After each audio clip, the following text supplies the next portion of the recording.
From MTN News, this is Montana This Morning. There's going to be tax increases on second homes and short-term rentals. Balancing the budget, what Billings city leaders must do to tackle a budget problem, with property tax relief now coming from Helena. The site that is currently closed is not managed by Montana Fish, Wildlife and Parks. Fishing access closed. Now, what is stirring concerns among anglers as a railway company works to stop trespassing? When they announced Lockwood, the guys kind of looked around like, us? And bringing home bullseyes, how a Lockwood Air Force program is feeling after notching national victory. Those stories and much more coming up in the next hour. Good morning and welcome back to Montana This Morning on this Tuesday, May 6th. I'm Hailey Monaco here with Ed McIntosh. Good morning, Ed. Good morning. I'm happy because we had weather and that makes me smile. Yes. Yeah. Let's go ahead and we're going to start by just taking a look at what did happen with that, as we did see some very heavy rain through central Montana. Check out some of those numbers: over an inch of accumulation, inch and a quarter at Great Falls, where they were concerned about the amount that they received. And Sheridan, you worked together and you managed to get it over an inch of total accumulation. So congratulations. 1.02, a couple of hundredths of an inch over that inch mark. For Billings, about 4/10 of an inch and a half inch for you in Livingston. Even the Bozeman area has certainly picked up quite a bit of moisture. The visibility has improved a little bit. You can see a few blotches where we're still looking at low visibility thanks to fog and some showers around here first thing this morning. So we'll continue to watch for some travel concerns, especially to the east of Billings. And as we have a beautiful scene with the Stockman Bank weather cam to get us going for this morning, temperatures in the 40s for highs. A little break in the clouds will help us out as we start getting later in the day. After that, looks like we got some very nice temperatures coming up, Hailey. So it's going to be big changes for the weekend. And we did just hear that the Bozeman Pass is now reopened, correct? Yeah, we were just double checking that, and then we even went and looked at the webcam and we saw a truck going through. So both lanes now, west and east, are going. Perfect. Well, drive safe out there, everyone. Yep. Thank you so much, Ed. Thanks. I appreciate it. Last night, Billings leaders began trying to tackle a potential budget problem. It comes after lawmakers delivered property tax relief for Montanans, but Billings leaders say the measures will have unintended consequences for the state's largest city, to the tune of an $8.5 million budget hole. The issue comes down to Billings City Charter, which limits the number of property tax mills the city can levy. Now, the city could be looking at a massive budget shortfall where critical public safety positions are on the line. We caught up with City Council member Scott Aspenleiter leading up to the discussion. We have not come to a consensus, and candidly, I don't think we will come to a large consensus on this. There's a broad range of opinions about what could and should be done, and it's going to be a long negotiation and discussion with council to determine what's in the best interest of our community. No decisions were made at Monday night's City Council work session, with council working to get directive about the impacts of the change and what its options are. This morning, President Trump is hosting the Prime Minister of Canada for high-stakes meetings, with trade expected to be a big focus. Sunday, the president threatened new tariffs that insiders say, could stifle the movie industry. Naomi Ruckham has more from New York.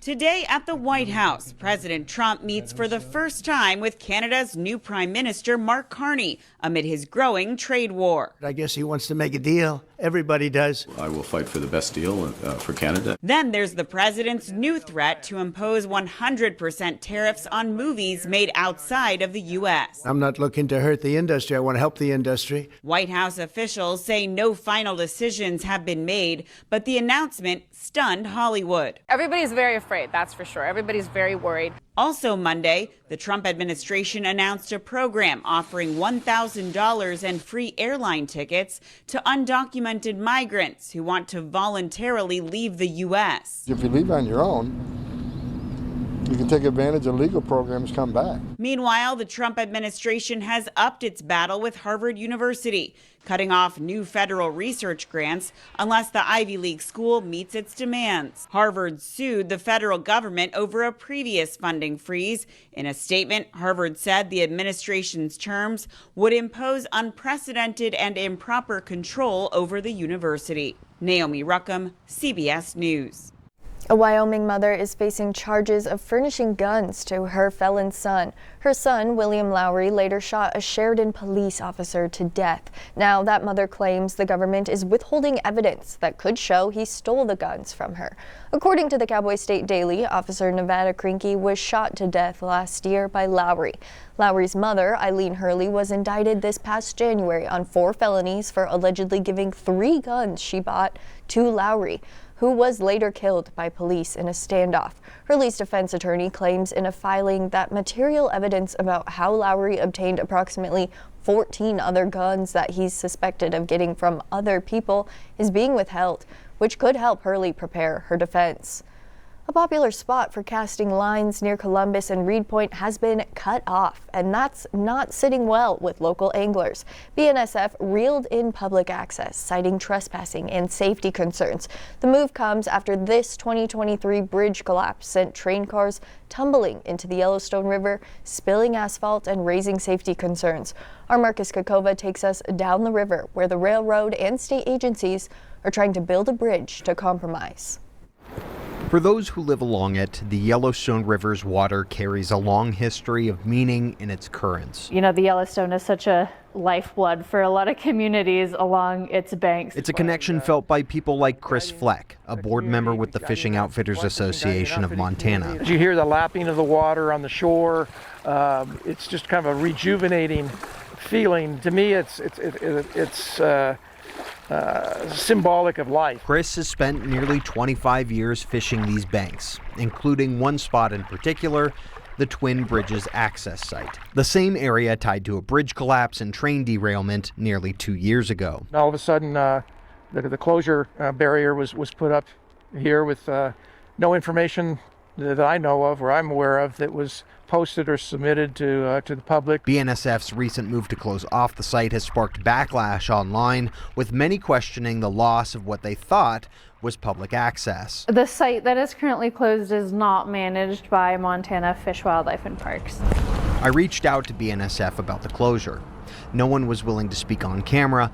The railroad did, however, send a statement about the closure, explaining that there was a prior public easement to a public road, but it wasn't maintained, adding, BNSF employees have observed unsafe trespass activity on its property in the area, so we posted barriers and signs in an attempt to eliminate the trespassing. Chris believes the closure may be tied to lingering cleanup, left behind after the 2023 derailment. It might be coincidental that there is a large chunk of metal debris that still sits underneath the bridge that was not cleaned up as part of the bridge derailment 2 years ago this June, that perhaps there was some concern about the public safety with that. BNSF says it's now working with state agencies on a potential lease to formalize public access. In the meantime, FWP is pointing anglers to other options, including fishing access up and downstream from the closure. Chris says Montana's outdoor access is a treasure, but protecting it is a shared duty. We have a responsibility to maintain the quality of the resources as well. So it kind of goes hand in hand, having the access and then the proper stewardship and conservation that goes along with that. Marcus Kakova, MTN News.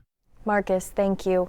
We now know what caused birds to die in the Bighorn River back in February. Fish, Wildlife and Parks wardens say the cause of the mass mortality event is starvation.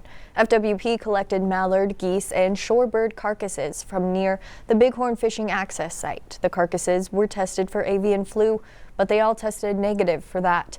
After more testing in Wisconsin, starvation was the only consistent ailment found in all sampled waterfowl carcasses. They also say a high number of birds led to more competition for limited food. In addition, extreme cold made the search for food even more challenging. To hunt in Montana, you must have a license and proper tags for the species you're planning to harvest. If you're hunting with a youngster, well, that can be a lot more paperwork to manage, but the 2025 Montana legislature made it a lot easier because now you just have to take your phone along. You can now carry all your hunting licenses on one mobile device. The MyFWP app is simple to use, and it allows access to all your licenses, hunting, fishing, and conservation. Plus, you can download your tags as well. A free mobile app that allows people to carry their hunting licenses digitally throughout the year. and as long as you download them while you're in service, then you can use that app and you can validate your licenses whether or not you are in cell coverage. And so it's a really convenient way to carry your licenses. Most of us were carrying our cell phones with us all the time anyway, and so this is just a way to simplify that process for people. The person who filled the tag will still need to validate it. This allows mom or dad to carry that tag with them until it's needed. When Lockwood High School added junior ROTC, they became just the third in the state to do so. But this year, they're breaching another milestone by adding archery as an extracurricular option. Then, on top of that, the team won at nationals. Our Charlie Kleps talks to the team about the success they're bringing back to home in this morning's Positively Montana story. It's not something you'd expect to find at a school. Students grabbing and knocking arrows before letting them fly at targets in a hallway. It's a lot of fun being able to shoot archery. It's all part of an archery program offered here at Lockwood High School as part of their newly formed JROTC program. And students say it's already been a bullseye. I really like JROTC because it opens up a lot more that you can do. Regardless of their reasons. I wanted to get the experience of what it's like to be in the military. There's no denying the opportunities presented to these JROTC students at Lockwood High School. It really teaches kids discipline and integrity. It's one of the things that I learned myself. And those lessons are rare. Lockwood is the youngest of just 3 JROTC programs in Montana high schools around the state. It's been really awesome because really the big thing is that the impact that these guys have had. Instructor David Fancook has been there since the beginning. He says the program has thrived early on. It really has a huge impact, not just on competitive side, but also on a community side. And on the competitive side of things, the JROTC is already making its mark. We just started archery this year. That lack of experience is hard to spot, and certainly was a couple weeks ago when the team traveled to Utah for a national competition. It definitely was a big event with a lot of different kids. When Lockwood notched the top spot of their division in a competition featuring 60 schools, a moment that still seems too good to be true. Oh my gosh, is this actually real? That's kind of what went through my mind, and we went up, grabbed that trophy, and it was just very surreal. We were definitely surprised. It was really cool, especially for us being just doing this for like 1 year now. A dream finish in year 1, leaving these seniors with a lasting memory and hope for the future. It definitely means a lot to me. I can't wait to see what the cadets do in the future. In Lockwood, Charlie Kleps, MTN News.